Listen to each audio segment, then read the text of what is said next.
Test 1, 2. So no delay now? Yeah, so no delay here, and then internet's working. So if there's no delay on yours, oh, there is. Well, yeah, the way it's set up. Just like Can you have any connections in there? just one. The one receiver at 60. Let's just use one. This is the receiver that's on one. Yeah. Okay. So we'll just use one mic. We'll pass it back. Okay. All right.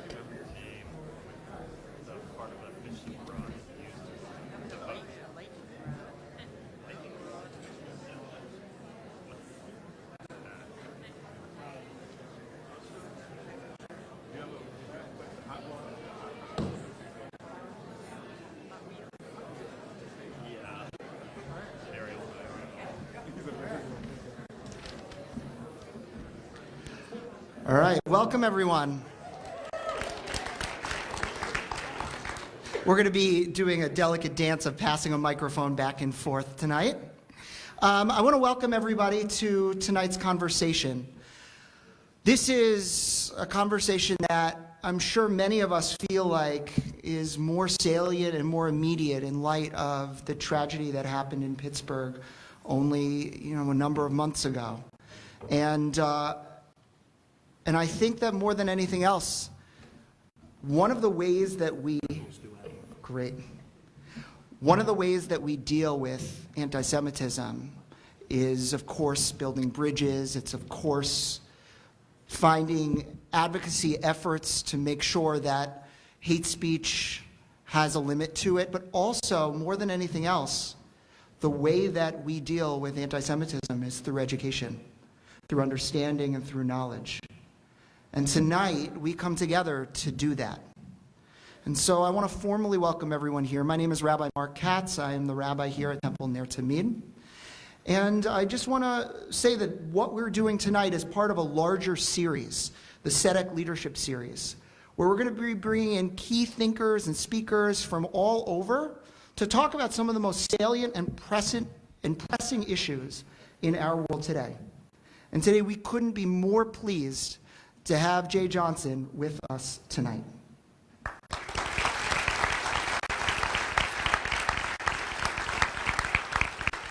Before I say a number of thank yous, I want to tell you, just plug one more event. We are in the process really of exploring a number of social justice issues, and I would say making the world a more loving place and making the world a safer place for all people from hate speech and from bigotry is really a fundamental social issue. But we've got many others. And so on the 5th of February, we're going to be having a forum to talk about a campaign that we are working on here at our congregation in a broader network of lots of coalition partners, religious and secular, to try to help those who are undocumented have a chance at getting licenses. Right now in 13 states, you can get a driver's license if you're undocumented, but not in New Jersey. And so we're going to have a forum to talk about that, and so I want to invite you to come. It's going to be on the 5th of February. So tonight I want to thank our sponsors, not only our team at Temple Ner Tamid, but also two really wonderful partners, the Anti-Defamation League, and today we are pleased to have George Salim here, who is the Senior Vice President of Programs, who you'll be hearing from later. And in addition, a key partner, the Deputy Director of the New York, New Jersey region, Melanie Robbins, who we have worked with on this event as well. In addition, our other sponsor is the Jewish Federation of Greater Metro West. And of course, we want to thank Dov Ben Shimon, the Executive Vice President and CEO of the Federation. But not only that, Sarah Siegel, who is the Manager of Synagogue Initiatives and who is our key partner in much of what we do, and also a congregant here at Temple Ner Tamid. And also another thank you for those who are watching on Facebook Live. We know that you are among many in the country who are joining us. And one special shout out to Shirley Colbert, who has sponsored tonight and who's watching with her son Stuart. And this lecture is in memory of her husband, Mac. And so I want to welcome first to our bima, to our stage, Jim Axelrod, who will be moderating tonight's discussion. Jim is the senior, and you can give him a round of applause.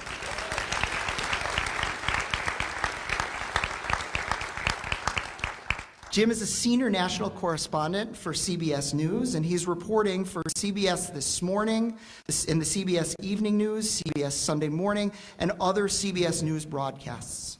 And while at CBS News, Jim has covered a broad range of domestic and international stories, notably the war in Iraq and the American invasion of Afghanistan. And in 2003, Jim was the first television journalist to report live from Baghdad's Saddam International Airport immediately after it fell to U.S. troops. Jim's investigative journalism has been honored with a Peabody Award for his series on West Virginia's opioid addiction crisis, the George Polk Award for his work exposing a multi-billion-dollar compounding pharmaceutical fraud, and the Edward R. Murrow Award for his reporting on the genetic testing industry. He was also part of the CBS News team honored with the 2010 DuPont Columbia Silver Baton for CBS Reports Children of the Recession. And he won Emmys in 2002, 2014, and 2016. He's also the author of In the Long Run, A Father, a Son, and Unintentional Lessons on Happiness. And he lives in Montclair, as does Jay, who he will be introducing. And he is a proud congregant of Temple Ner Tamid. So without further ado, I want to invite him up.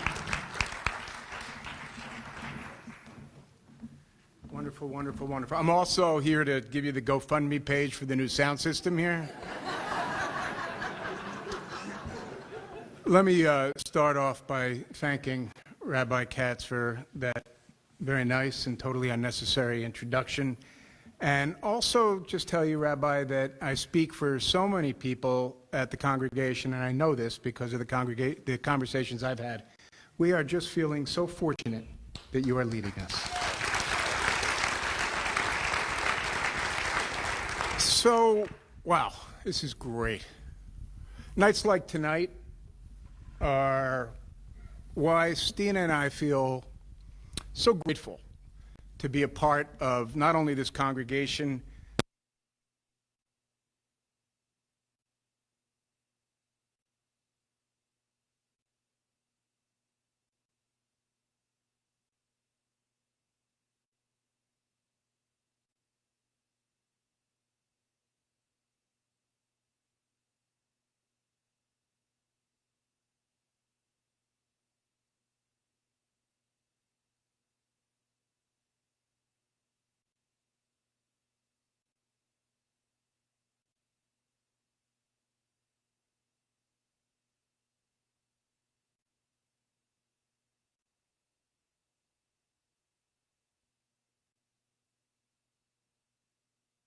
Nazis chanting, "The Jews will not replace us."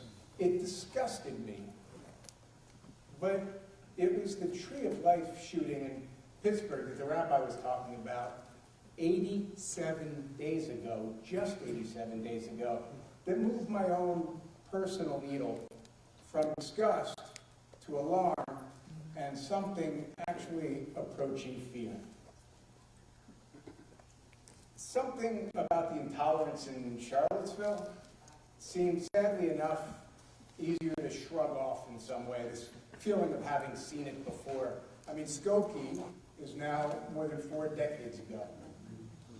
Of course, the neo-Nazis were menacing, and they were clearly feeling emboldened. But part of my brain was still, and maybe this is just a defense mechanism, able to dismiss the whole thing as a bunch of hideous and vile knuckleheads getting their 15 minutes in a way that we'd seen before. Pittsburgh was something else entirely, precisely because it was so unusual, so close to home. Our oldest, Emma, sorry she's away for the year, she called us in tears, reminding us that we had just been talking in this very room, weeks before at holiday services, about the need for police officers in the lobby. That precaution, as soon as Pittsburgh started, as soon as it happened, that precaution was not theoretical. 9/11 murder, the deadliest attack on Jews in the history of the United States, according to the ADL. So tonight again, thanks to the Colbert family, thanks to the ADL, thanks to the work of Temple Intermediate member Carrie Shabbat. Carrie,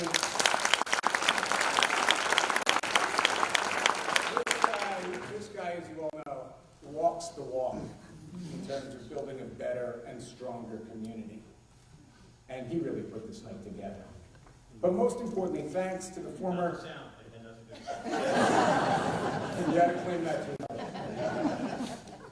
Thanks, of course, and most importantly, to Jay Johnson, who so generously answered our call and offered his time tonight. Former United States Secretary of Homeland Security, Jay Johnson. Not too many people who are going to be able to give us a better sense of where we stand when it comes to anti-Semitism. So thanks to all of these people, we'll gain a better understanding.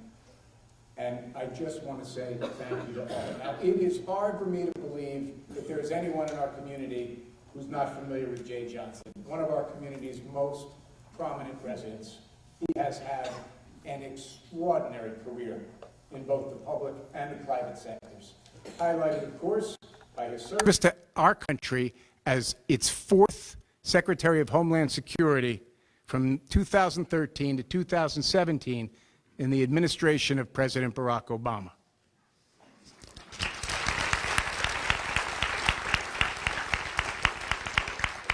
A graduate of Morehouse and Columbia Law, Secretary Johnson occupies some very rare space in our current political climate.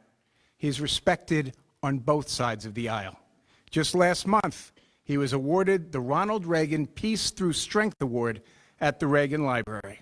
So please, everyone, join me in welcoming Jay Johnson.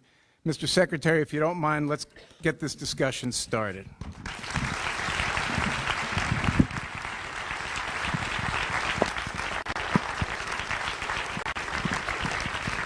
Now, let me just make sure all our... Yes. And they're both working? They're both working. Terrific. Hold on. Does this work? No, this does not work. Okay. How's this? 1, 2, 3. All right, terrific. All right, so much. So, and you need me to... That's for the Facebook Live. Facebook Live, that's the important one. Oh, okay, all right. Keep this on. All right. So, to start off, Mr. Secretary... Yes, sir. Good evening, everybody. I just want to start off with a statistic as we ask for an overview from you. 2016, the latest full and complete batch of numbers from the FBI, had more than 50% of religious hate crime focused on Jews. So 2% of the population receives more than 50% of religious-based hate crime. And then the next year, 2017, the ADL reports a 60% surge from that disturbing number. What is, in your view, with that in context, the state of the threat? So let me begin. Thanks, Jim, for doing this. Let me begin by saying a couple things. First, I have to give a special shout out to Shirley Colbert, who underwrote tonight's event, as I understand it. I have actually known the Colbert family for over 30 years. Small world. I started at the law firm I'm with now on the same day as Stuart Colbert, November 12th, 1984.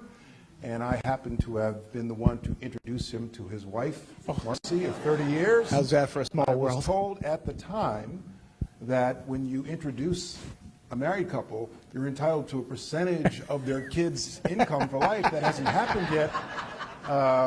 But a special shout out to the Colbert family. I also served in the Obama administration with Stuart's sister Beth when she was the head of the Office of Personnel Management during the second term. I also, before I get to your question, Jim, I also have to say a word about the shutdown. The shutdown is entering its second month. It's the longest in modern history, the longest shutdown of the U.S. government. 800,000 people are either forced to work without pay or have been furloughed without pay. Some of our leaders talk about this as a security crisis. It is a security crisis. You know why it's a security crisis?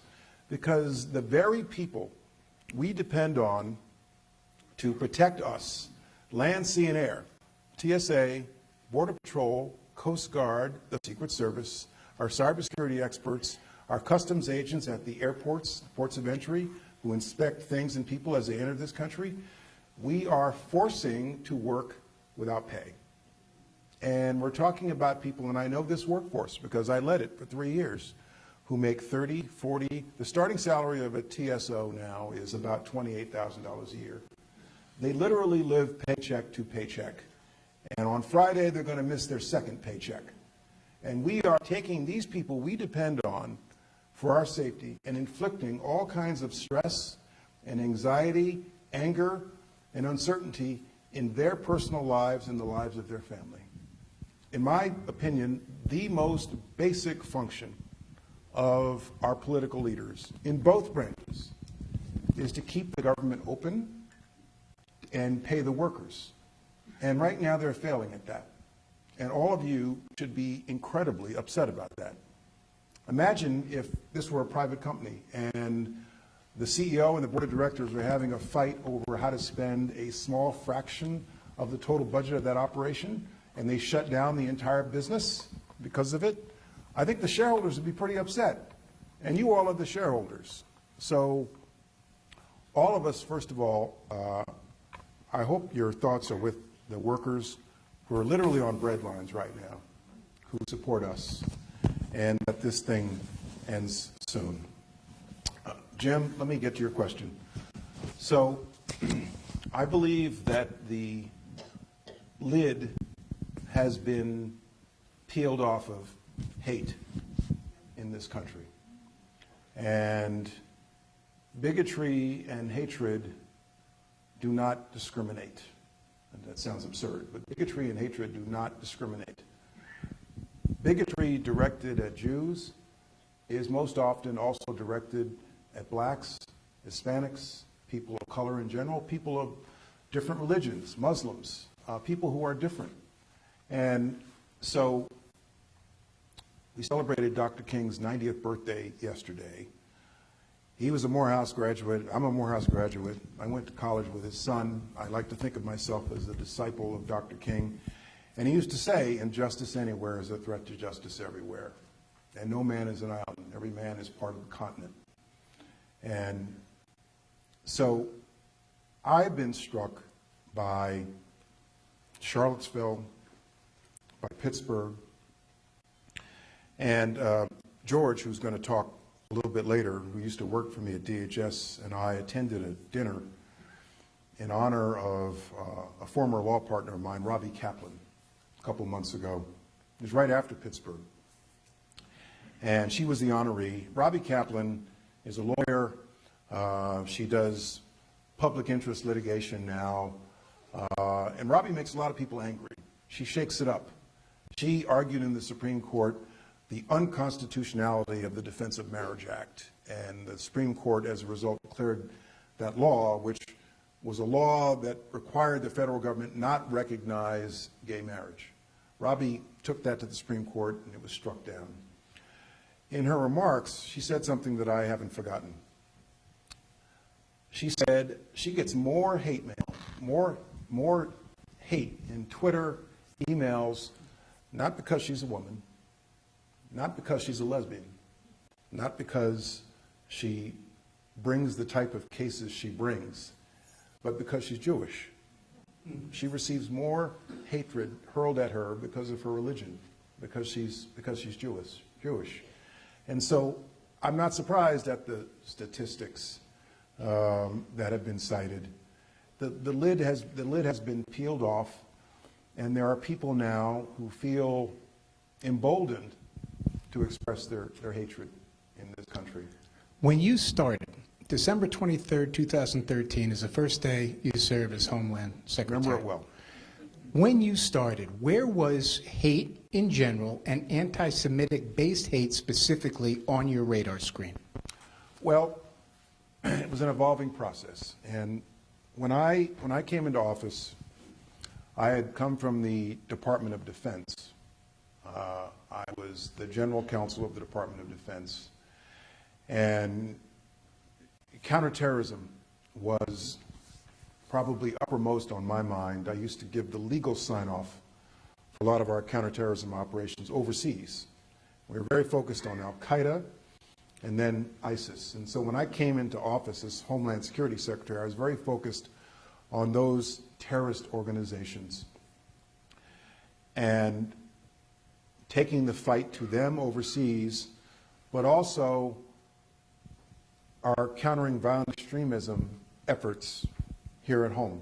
And that was the whole nature of why the department stood up to begin with, Well, it's following one of the 9/11. reasons. And George here, who is now with the ADL, led that. And so we spent, over the next 3 years that I was secretary, a lot of time here in the United States. And we probably, George and I probably went to every major metropolitan area in this country that had a significant American Muslim population to build bridges. And it's a very diverse religion, obviously, it's huge. And so you have Somali Americans in Minnesota and Pakistani Americans in Framingham, Mass. It's a very diverse community, lots and lots of communities across the country. And interestingly, when we'd have these sessions, these community sessions, one of the things that I felt heartened by was there was almost always, in addition to the local imam, a priest and a rabbi with them.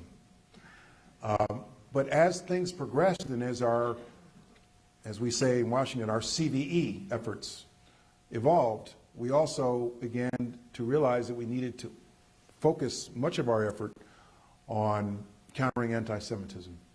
And so the last year I was in office, we finally got funding from the Congress to fund local CVE efforts, local countering violent extremism efforts. And one of the groups we decided to fund was a group based in Chicago called Life After Hate, a group of former neo-Nazis, white nationalists, who were trying to reform others who had been in that category. Regrettably, that whole program was defunded, but we were moving in the direction toward the end of my time in office in also focusing very much so on white nationalism and anti-Semitism. So you use the word emboldened. That leaps out at me. I think everybody walked into this room tonight wondering why. Why the spike? Why the surge? Why do you feel there is an uptick in the sense of hate extremists feeling emboldened? Well, the rhetoric, the political rhetoric. You know, the American people really do listen to their leaders. We really do pay attention to them. We don't always take them seriously, but the American people listen to their leaders. And if they feel that because of the way their leaders express themselves, the aperture is broadened to express ourselves, they will do that, without a doubt. You have now, sitting in Congress today, a duly elected member of Congress who says, hey, white supremacy, what's the big deal? White nationalism, what's the big deal? Our president is a self-declared nationalist. And anyone who knows history knows to learn the lessons of history. Anyone who does not know the mistakes of history are bound to repeat them. The Santayana I don't file. think I need to tell this audience that the phrase nationalism is a loaded term. It's a loaded, dangerous term. The phrase white supremacist is a loaded, dangerous term. And so when our leaders start tossing around these phrases in ways that suggest they're not as bad as we think they are, that emboldens lots of other people. I'm interested in your own personal calculus. I respect so much your desire to stay above the fray, because I think we need more voices that are in search of light and not heat. But how do you make the calculus to point fingers, and how directly do you determine, you know what, I got to call out a congressman from Iowa, or I have to call out the President of the United States? Well, you know, you make me think of December 2015 when I was in office. It was right after San Bernardino, the terrorist attack in San Bernardino. And I had been to, George and I had been to a mosque in Northern Virginia. It's one of the largest mosques in the United States.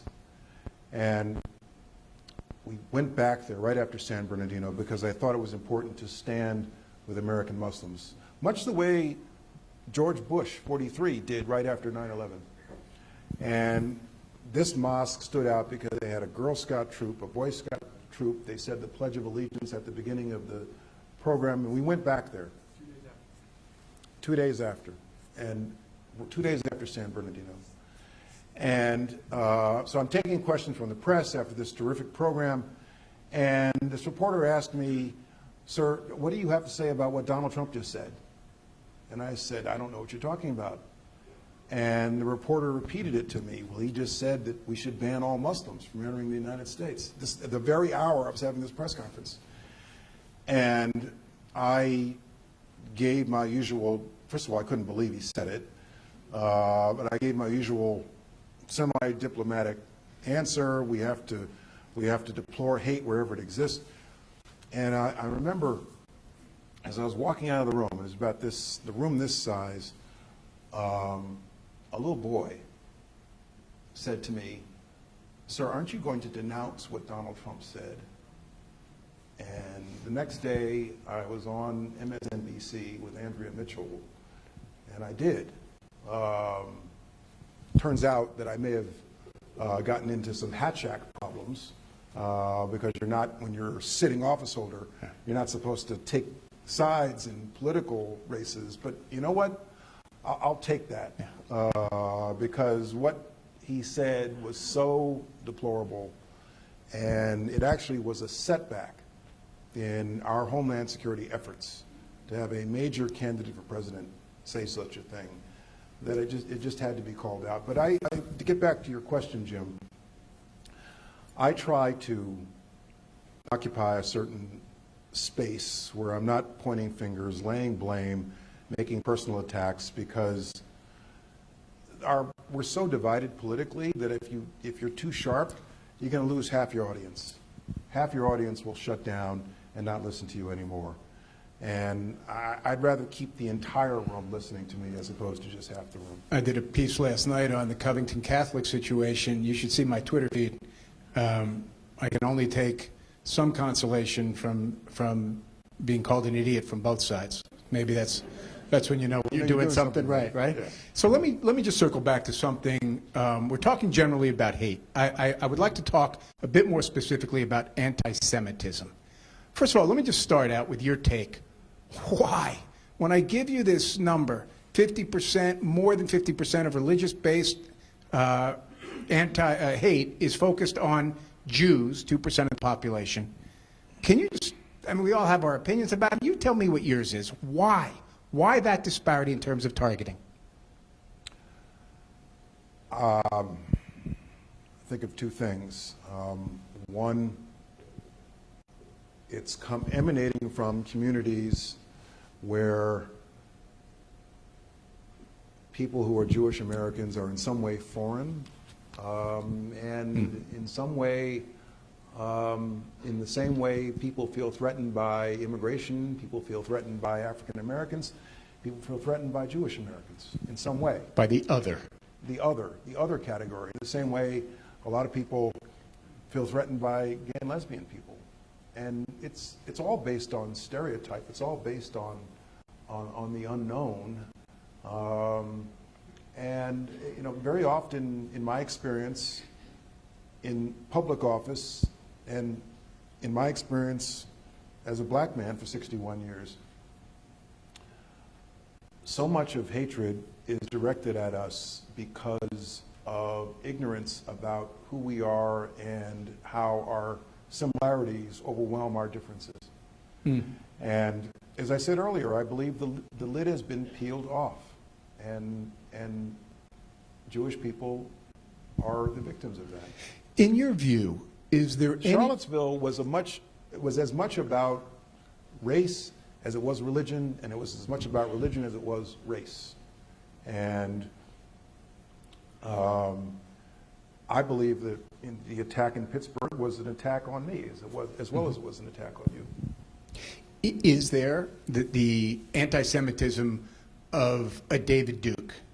Is there any difference in your mind between David Duke is as much a racist as he is an anti-Semite. Yeah. Well, let me then phrase it differently.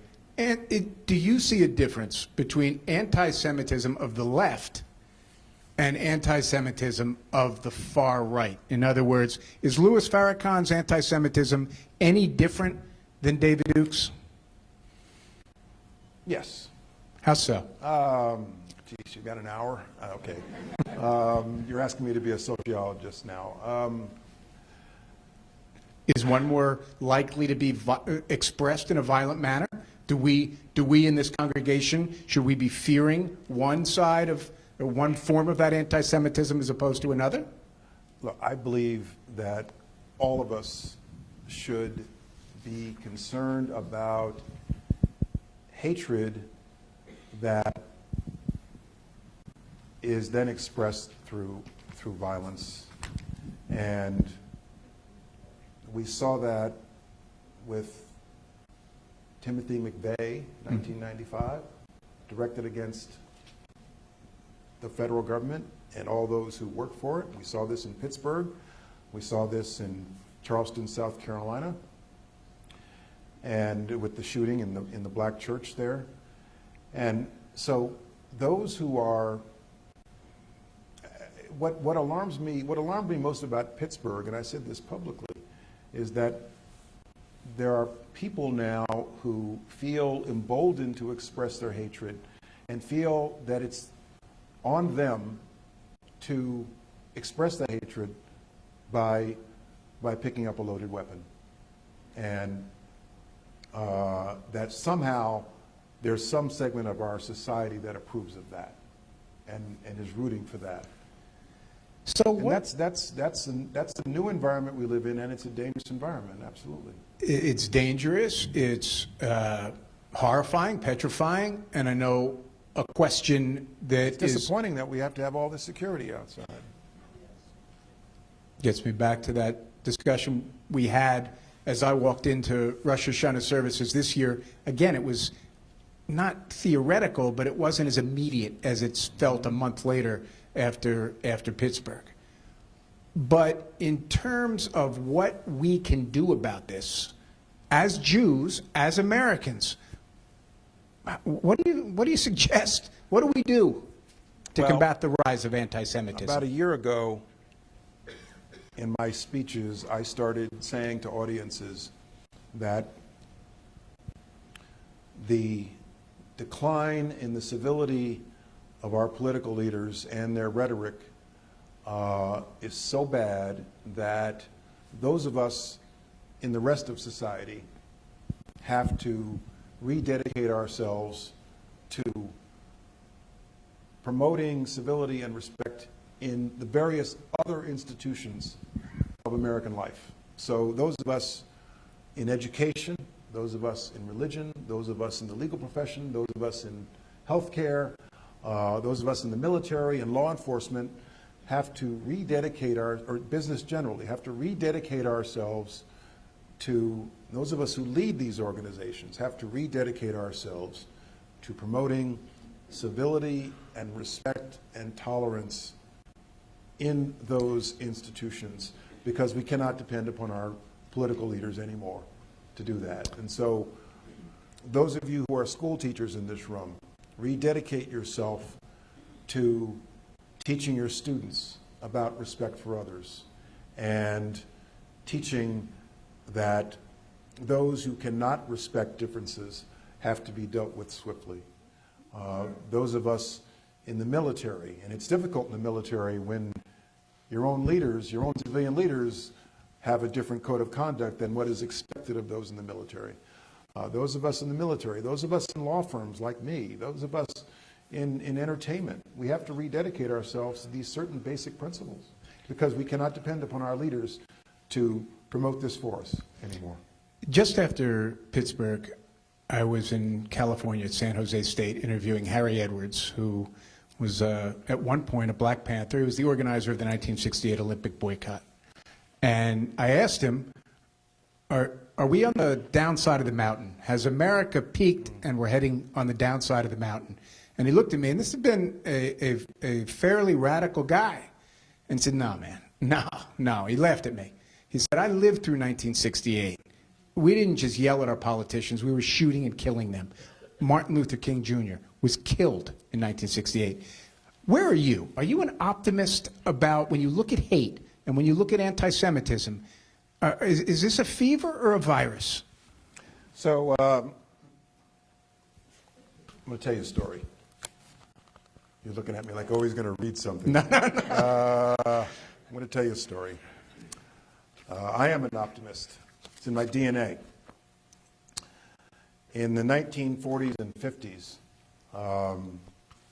my own grandfather, who was a sociologist, who lived in the segregated South his entire life, and who wrote a lot about civil rights and civil liberties in the 1940s and 1950s. And if you were a black man in the 1940s and 50s with a PhD and you wrote a lot about civil rights and civil liberties, Yeah. you were suspected of being a communist. And so my own grandfather, in 1949, this is the grandfather of the Secretary of Homeland Security, had to testify before the House Un-American Activities Committee to deny that he was a member of the Communist Party. In the very same room, in the House office building where his grandson would testify about Homeland Security. And in 1956, he wrote something a month before he died in the New York Times about a Southern Negro's view of the South. And he died a month later. He died a second-class citizen, in fact and in law. But he was an optimist. And I'm an optimist, too. Our democracy is self-correcting if we all vote. This is what he said. It is variously expected that Negro Southerners, as a result of their limited status in the racial system, would be bitter or hostile or impatient or indifferent. Bitterness grows out of hopelessness, and there is no sense of hopelessness in this situation. However uncomfortable and menacing it feels at times.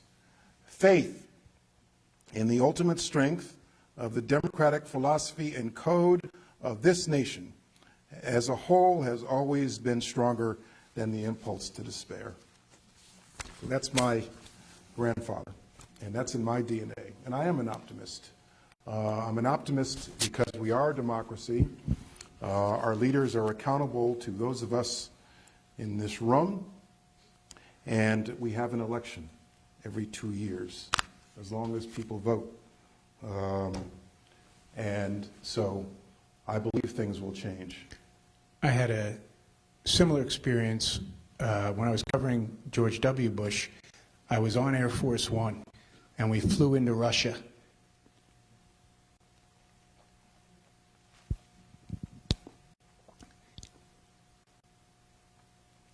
Now, my grandfather had to leave Russia, and I flew back with the President of the United States. Score one for us. And that, that's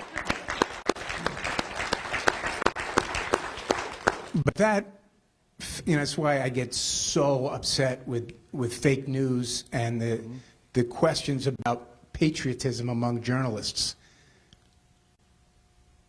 I love this country.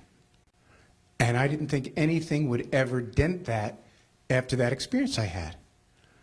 But I'm looking around after Pittsburgh and I'm wondering, are we on the downside of the mountain? So thank you for that story that you just told us. And thank you for your optimism. And I hope you're not done with public service. No, I'm done with public service. A guy can ask, can't he? This is as close to public service. Actually, I'm not done with public service. You know why? Because I was on jury duty today. Man, if you've been to the Essex County Courthouse, woo! Yeah, I was at the Essex County Courthouse. All right, I want to do something, if it's okay with you. I want to bring a couple of other voices in here, and I want to start with George Salim, who is with the ADL. George, I don't know how our microphone situation is going to work here. Yeah, I think I did. Let me come over to you. Now, you are, among many things you do for the ADL, are the Center for Extremism. You keep an eye on all this stuff. What you're hearing from the former boss here, and what points do you feel the audience needs to have? Just share with us your perspective. Sure. You hold Talk. this, I'll hold this. Okay. So two things. For those of you that may or may not know the Siegel family, Orrin Siegel and his wife, who are members here. Orrin is the director of the Center on Extremism. He and a group of very talented folks get to work on my team every day. So I am affiliated with this congregation by relation in some way. Happy to have you. Two thoughts. You asked Secretary Johnson what his views on these issues were when he came into office. And as someone who worked for him and his team, I can share with you just a moment further that he did something that no previous Homeland Security Secretary had done, or Attorney General, or FBI Director, and no Secretary of Homeland Security, and there's been two since Secretary Johnson, has done since. And that is he went to the Congress and he enabled a vision for what he saw for the type of extremism and bigotry and anti-Semitism and xenophobia that we're talking about today. Is he said, I've got people who do counterterrorism, I've got people who do intelligence, I need more people who build bridges. And so he created an office that I had the opportunity to shepherd for some time that was called the Office for Community Partnerships. And not only was that office tasked with doing this from the security agency of the United States of America, but it also went out and got funding, not just to do this work within the federal government, but to find the organizations and find the people who are the reformed neo-Nazis, white supremacists, Al-Qaeda and ISIS terrorists who have said, I've seen the error of my ways and I want to prevent other people from doing this. So it's really Secretary Johnson's vision that enabled this work to be done and helped articulate the data and the research and the findings that are in all the ADL reports and other issues that we see playing out. That's a great ringtone. Great ringtone. That we see playing out on a day-to-day basis. So I would just echo the point that he made with the need for this, with the vision that he cast, which doesn't need to just be continued from the Department of Homeland Security or from the federal government, but it needs to be continued in the sense of building bridges, enabling people who have a vision at the federal, at the state, at the local, at the congregational level. And what is your message to this room, many of whom, the people sitting here, have looked at Pittsburgh and said, my goodness, we are living in a much different United States than at any other point in our lifetimes? The security threats that Jewish communities across the United States face today are real. And I will tell you that as someone who spent over a dozen years working at the Department of Homeland Security, the White House, and the Department of Justice. They're real, and the Secretary has, I think, laid those out. But I will tell you that those threats are not isolated. A mall today, how many people here have seen a mall shooting in the past 5 years? A school, a preschool, a kindergarten? So threats are in different areas of our lives day to day. And to some degree, we have to accept that as we leave our house every day. On the other hand, when communities have come together, like communities have post-Pittsburgh and post-Charlottesville, that's what gives me the optimism that we see on a day-to-day basis to continue to find a reason to come together. And I think as, whether it's this congregation or congregations like it, not just across the country but across the globe, grapple with this question of, do we need security at the front of our house of worship or the front of our community center or institution? I think it's unfortunate that they have to ask themselves those questions, but part of the democracy that we live in today is the need to be able to think through how to answer those questions. And to be vigilant. Thank you very much. Thank you. Thank you. Thank you. So, all right. So we're going to try something, even in our audio system challenged room. I want to do a little Q&A because I know there's a lot of questions out there from folks that I haven't thought of or we haven't had time, and I know Secretary Johnson has so graciously agreed to answer some questions. But because of our microphone situation, I'm going to call on you. I'll repeat your question. I just want to make one caveat. We are in a no soapbox zone, meaning we are looking for light here, not heat. This is the only soapbox right here. Yeah, exactly, and I will cut you off. So let's not make any speeches, but who has a question? Right over there. Sir, stand up, tell me the question, and then I'll repeat it. Given the safety risks that your colleague just described, what can we do as New Jersey residents to protect ourselves? Great question. I don't know if everybody heard that. Given the security risks, what can we do as New Jersey residents to protect ourselves? The first thing I think of is public awareness and public vigilance. If you see something, say something actually does make a difference. It makes a tangible difference if people have that slogan, if you will, on their minds.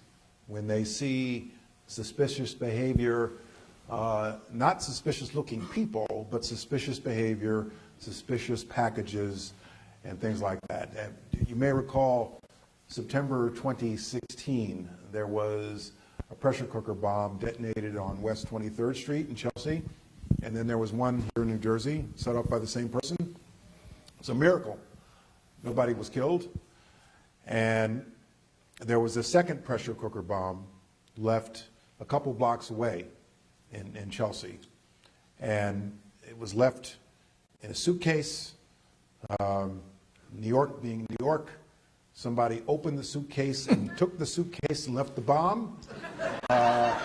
We had to reiterate, it's not if you see something, take something. It's if you see something, say something.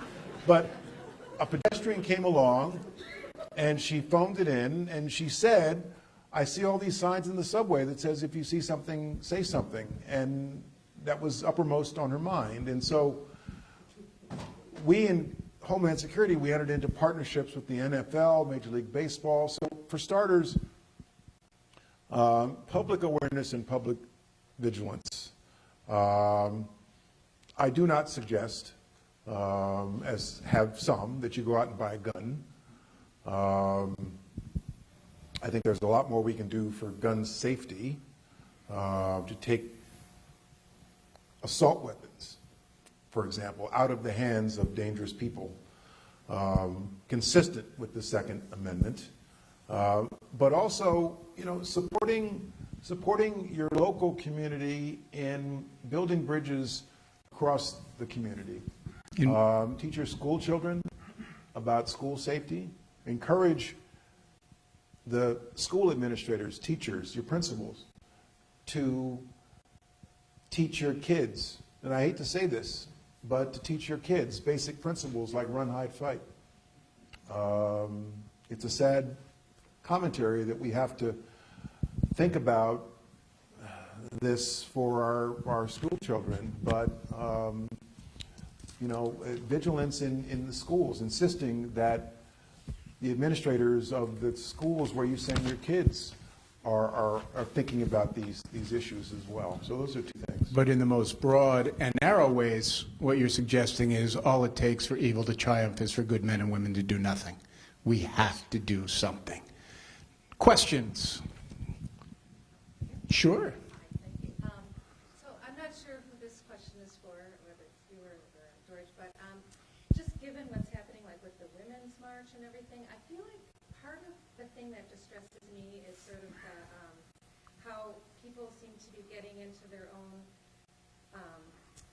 what's the word, like cohort. Lane, yeah. Like I'm Silo. the most depressed. No, I'm the most depressed. No, and I guess my question is, what are your suggestions for sort of how we can better come together? Because we have to come together. So the question is about division we're seeing even among people who would say they're fighting hate. There's still silos that exist in that movement. And the question is, what do we do about that? Well, I'm not a big fan of identity politics. and people who are one issue in politics. I think it's fine for someone who wants to go to a women's march to express solidarity with a particular cause or issue, so long as that's not the only thing you care about. And so I always take great comfort when I see at a gathering of Muslims, as I said earlier, the priest, the rabbi, the Christian, the Jew, all expressing solidarity with a particular oppressed group. Just like at a women's march, hopefully you see a lot of husbands too, and a lot of sons. At a civil rights march, hopefully you see a lot of white people in addition to those, and we did in Selma in 1965, in Washington in 1963. And so I want to see expressing with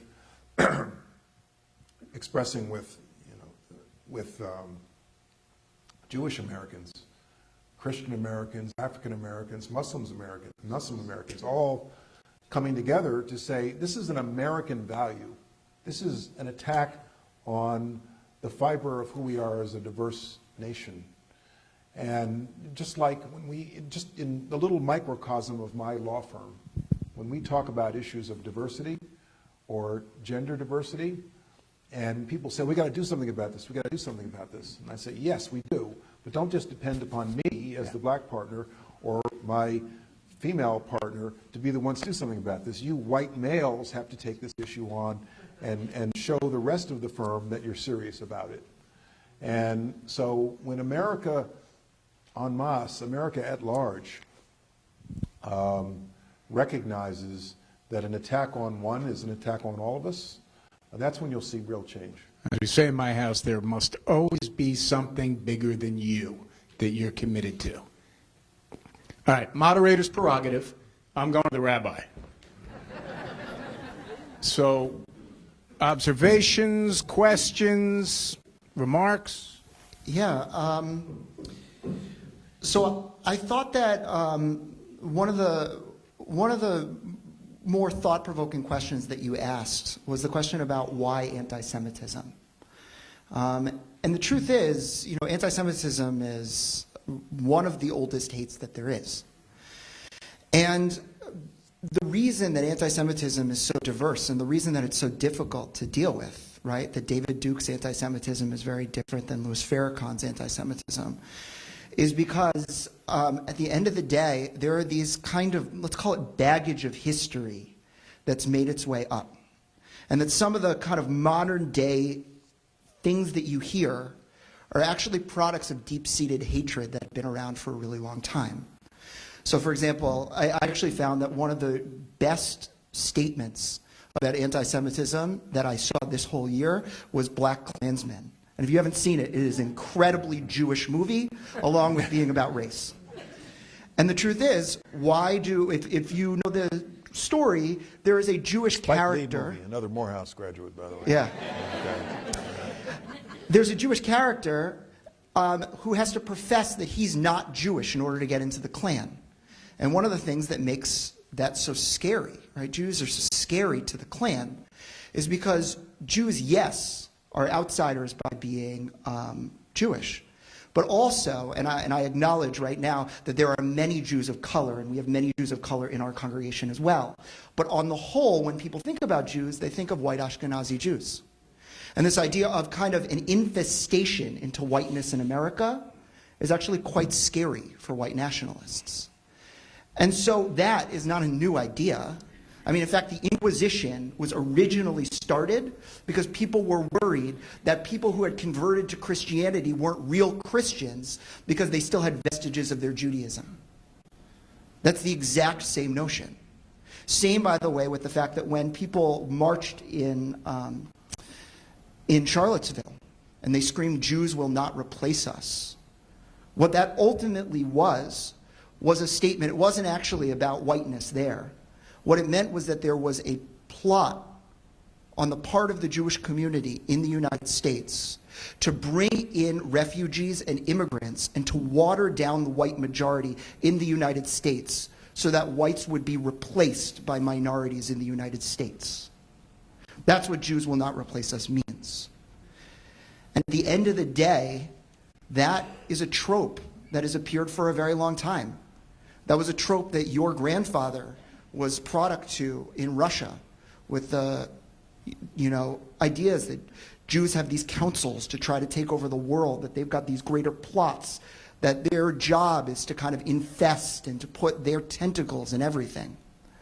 And so changing the hearts and minds are so challenging, not because these are new ideas, but because these ideas have grown roots. And that the only way to deal with them is not to attack the ideas because their roots are too deep, but to meet hatred with love and connection. And that is our task. Very well. Very well said. Putting together what the rabbi just said with listening to you and your challenge, it strikes me that really for even a Secretary of Homeland Security, you're looking for a solution where it may not exist. Government and policy can only get you so far because we're dealing with issues that are so old and so deep-rooted. You cannot legislate away hate. Correct. Exactly. Let's hear from the back of the room. Somebody, let me see. Right there.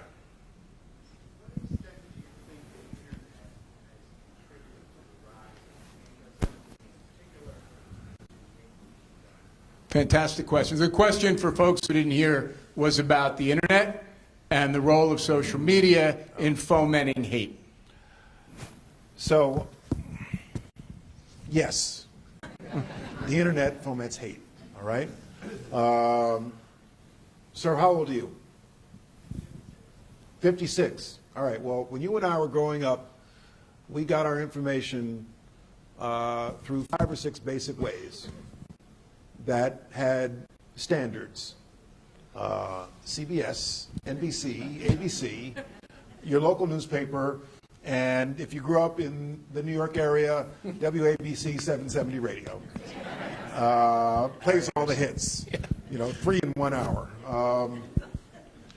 And these conventional news organizations from which we got our information all have journalistic standards, and so they're barriers to entry and standards for exit.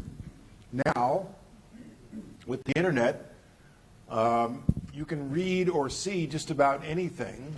Your kids can read or see just about anything with no standards. It's anybody with a keyboard who wants to call themselves a news organization, and we're becoming more and more segregated in how we receive information. It's not just the music we like or the television we watch or the places we go or the people with whom we socialize. It's how we also receive our information.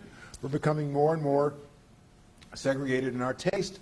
And Americans, because of all that is available on the internet and all of the opinionated information and editorialized information that's on the internet, tend to migrate toward information outlets that reaffirm their own inclinations, biases, and prejudices. Do we have any idea? Which is why you end up with the absurd situation that an incredibly large percentage of Americans think Barack Obama was not born in the United States. There's an alarming number of people out there walking around with a driver's license who you might even work with who think 9/11 was a government plot. And so that's that's the environment in which we now live. There's another dimension to the question, which is, I'm sure you've been briefed on, if not have seen directly.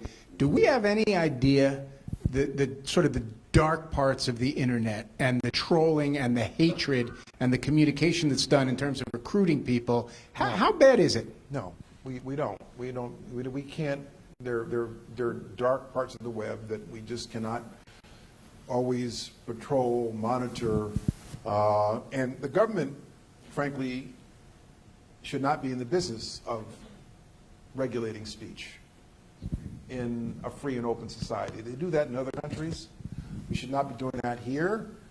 Think of how the power to regulate speech could be misused by certain political leaders who deem it to be fake news.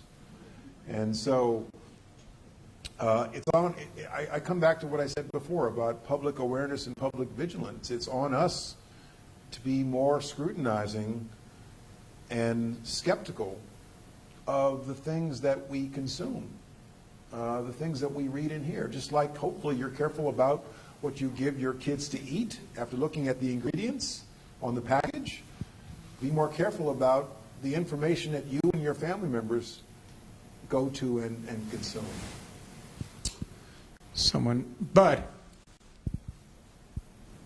Secretary, I was curious if you could take us inside the office of Homeland Security.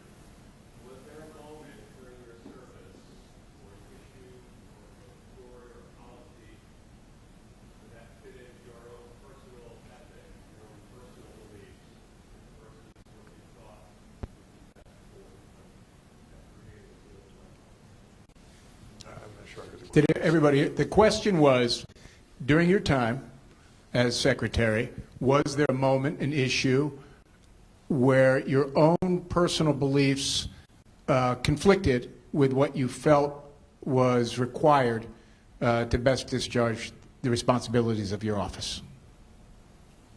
Yes. Do you want to tell us what it was? Not infrequently. So, and I gave a whole graduation speech at Georgetown 2016 on this, which I think is publicly available. When you're in public office, you in a high position in public office, particularly in national security, you very rarely get the opportunity to make policy or make decisions based solely on your own personal moral compass and your own personal beliefs and values. And policy making, decision making is complicated, it's multidimensional, it takes account of a number of different views and considerations. Hopefully your personal considerations are part of them, but there are times when, and you have to pick your battles, there are times when you have to really say, I cannot cross this line. So, for example, during the spike in illegal immigration we had in 2014, and I always encourage my people to, give me options, bring me options. I want to see all the options. I don't care how crazy they are. And one of the options that we just absolutely, and I would absolutely not go to, was separating women and children, separating a child from his or her mother or father. I just couldn't do that. And because I could not envision asking an immigration enforcement person to pull a baby out of its mother's arms. Just couldn't do it. And I think the good news is that if you pick your battles, there are times when you lay down a marker and say, I just can't go there. Hopefully people, others in government, including your boss, listen to you. And I'm happy to say that in my time in office, I did not do something, I was not asked to do something that I had a strong personal moral conviction against. It helped that I had a boss, the president, who shared the same values and was an eminently reasonable person. That's so 2016. Yeah, right. Yes, sir. Right in front here. I can't remember. Does anybody remember before January 2017, what we talked about on MSNBC? I don't remember. I don't know. Yes. Emails. Question. I was caught off guard with the Charlottesville situation about how many millennials that actually participated in March. Are there any statistical data that's showing that young millennials or the young population are growing or decreasing with some of these hate groups? Important question for folks in the back who didn't hear. The question was about the observation that in Charlottesville, a disturbing number of millennials were involved with the neo-Nazis. And is there any data or any sense, even if there's no metrics, about sort of the next generation? I think that's a knowable answer. I'm sure that there is. I'm sure there is. An effort made to break it down by age group and demographic. Okay, George. Knows the answer. George will have some more information. Yes, right there. Yes, sir. Secretary, when an international terrorist group conducts an operation, it's usually done with a group, a number of attackers attacking targets. Whereas here, the different incidents that we've gotten used to usually involve solitary, lone wolf kind of incidents. What's the current assessment of the threat that hate groups here in the U.S. will develop the capacity and operational capabilities to mount a more sophisticated attack like we've seen? So, Questions about a threat assessment involving capabilities of domestic hate groups to become more efficient and effective. So I could spend an hour just answering that question alone, but I won't. As I think your question recognizes, the terrorist threat to our country has evolved since 9/11. We're no longer dealing day to day with what we refer to as large-scale terrorist-directed attacks launched by an organization overseas where operatives are sent into this country to carry out a large-scale attack. We're now dealing with what we refer to as smaller-scale terrorist-inspired attacks where an individual lone wolf is inspired or radicalized by something that exists on the internet and might not have ever met a single other member of that terrorist organization. And so the classic examples are Boston Marathon 2013, San Bernardino, Orlando, Florida, Chattanooga, Tennessee, the West Side Highway attack on Halloween Day 2017, self-radicalized actors. And the lesson is you can kill an enemy but not defeat an enemy. So Anwar al-Awlaki, who's a member of al-Qaeda in the Arabian Peninsula, was killed in a drone strike September 30, 2011. But he continues to live on as an inspiration to others on the internet. And so we have to continue to take the fight to the terrorist organizations overseas, but so much of what we do is day-to-day here in the homeland, building bridges to communities in which terrorist organizations might be trying to recruit lone wolves. And I said before, public awareness, public vigilance, but day-to-day the threat, which is hard to predict, it's hard to do a risk assessment. Where might this happen next is, as your question implies, the self-radicalized actor. We haven't had such an attack in the U.S. in a while. A lot of people, I suspect, are becoming complacent, but it's like a lot of things in Homeland Security. It's over until it's not. And so, in my view, we have to continue to be vigilant. I would not discourage people from going to public events. I would not discourage people from public gatherings like this one or sporting events, but we have to continue to be vigilant. It's over till it's not. I'll be remembering that one. Now we're going to try something here. I guarantee it, the least tech-savvy guy in the room, but we have apparently 75 people or so in a queue on Facebook. So we're going to try to take a Facebook question. All right. Well, while we get one up, let's just that woman right there, standing up, coming out of her seat. Yes, ma'am. I see you. I don't think of myself as a deep thinker, but when Trump was running for election, I said, oh my God, this is like Hitler. And as the days continue on, it's almost like a self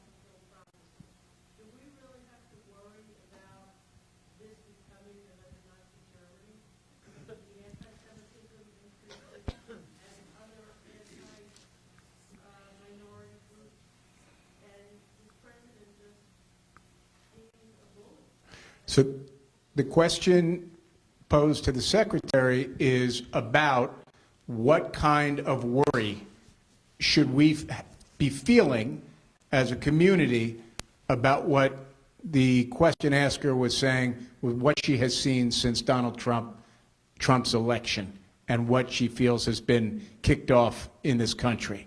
Your thoughts? And are we going down the road to Nazi Germany? That was the Yeah. question. My answer is no.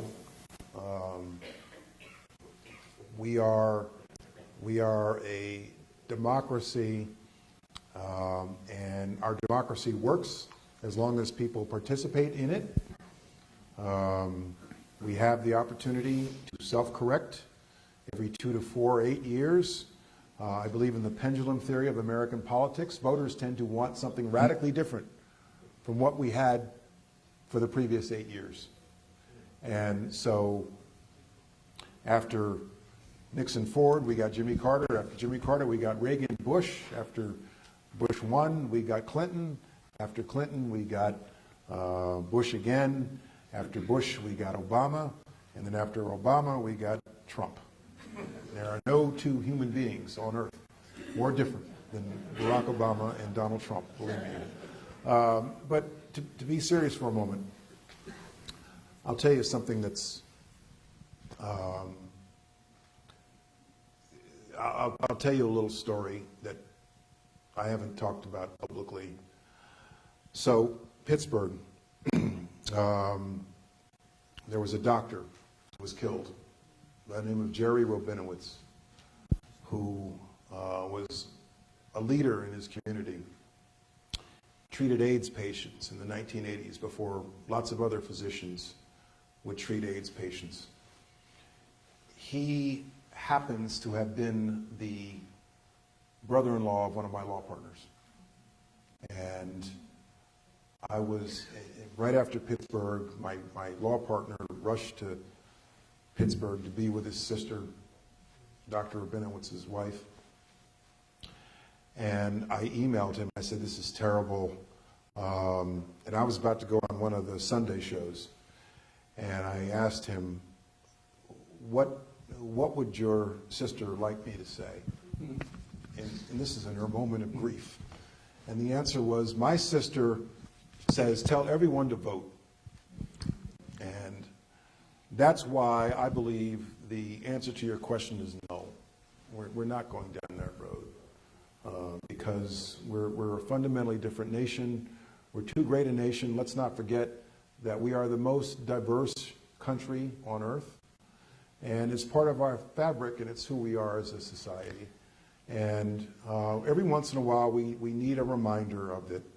But I believe that the fundamentals of our great country are still sound. I just got some chills at that story.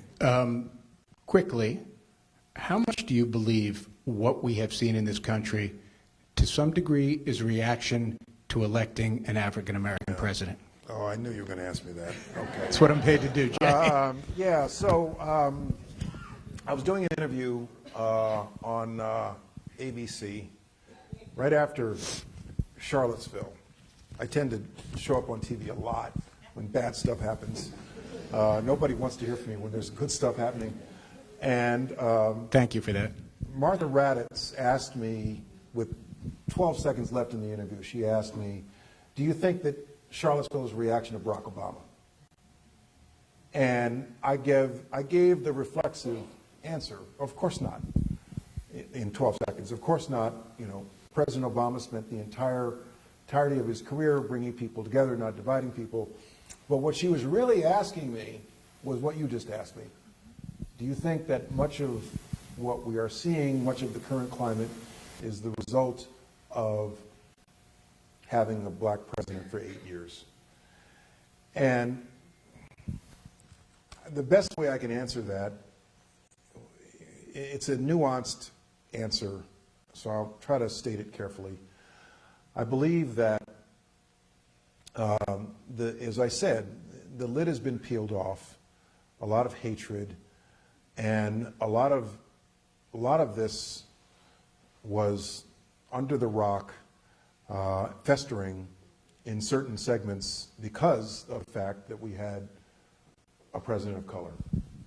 And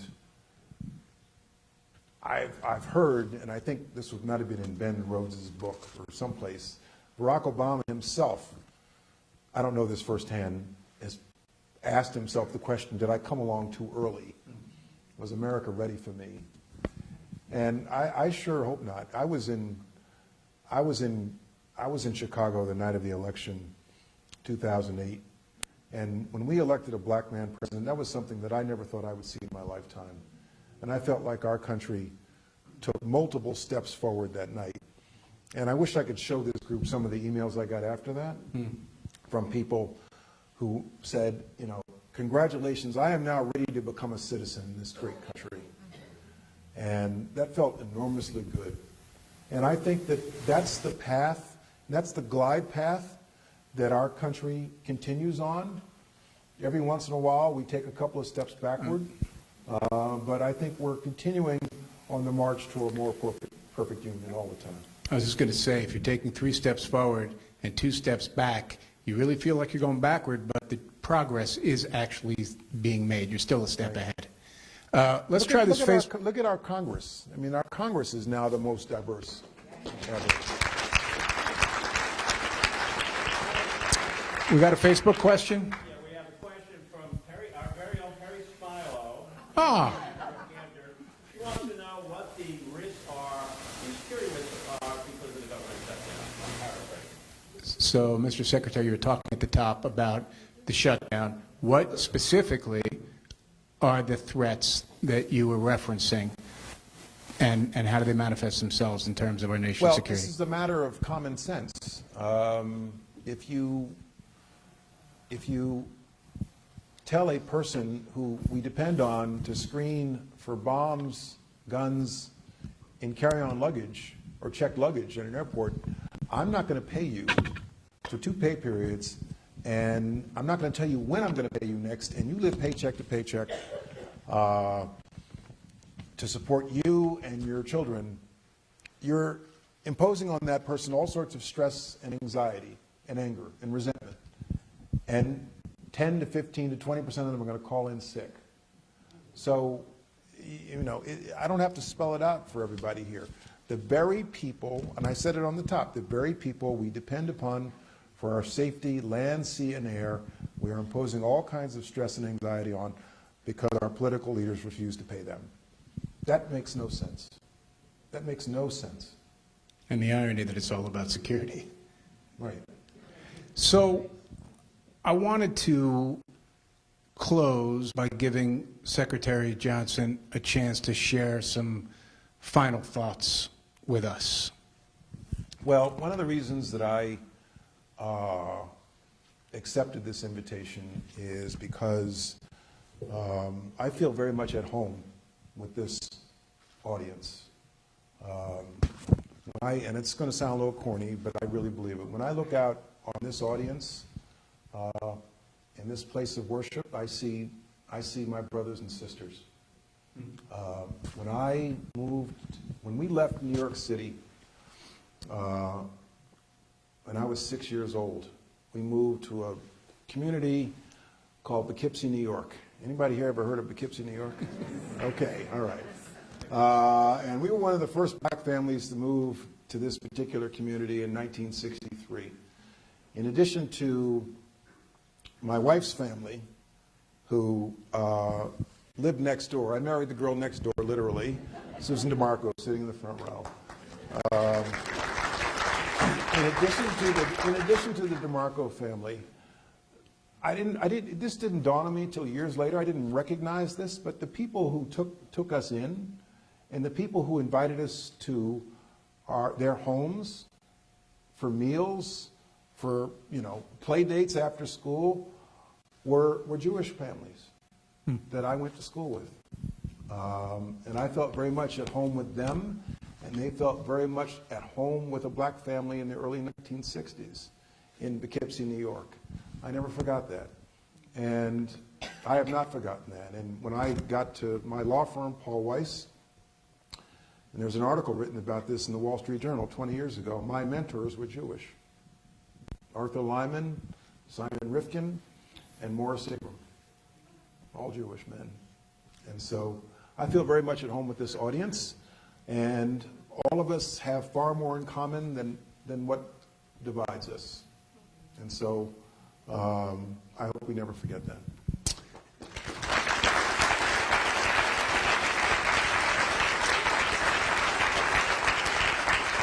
So, on behalf of everybody in the room, let me just say thank you for the service you've given the community, for the service you've given our country, for the service you continue to give, and I'm sure will continue to provide in the future with your unparalleled read on these issues. Everyone in this room is leaving tonight a bit smarter, and certainly with a deeper, richer, fuller understanding of issues that are of such vital importance to this community.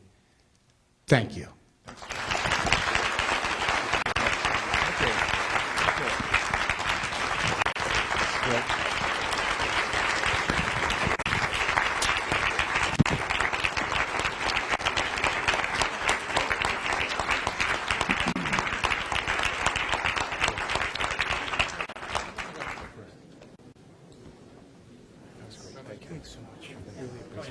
Thank you very much. This is great. Thank you.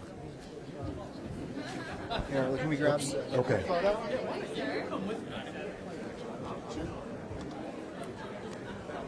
I'm sure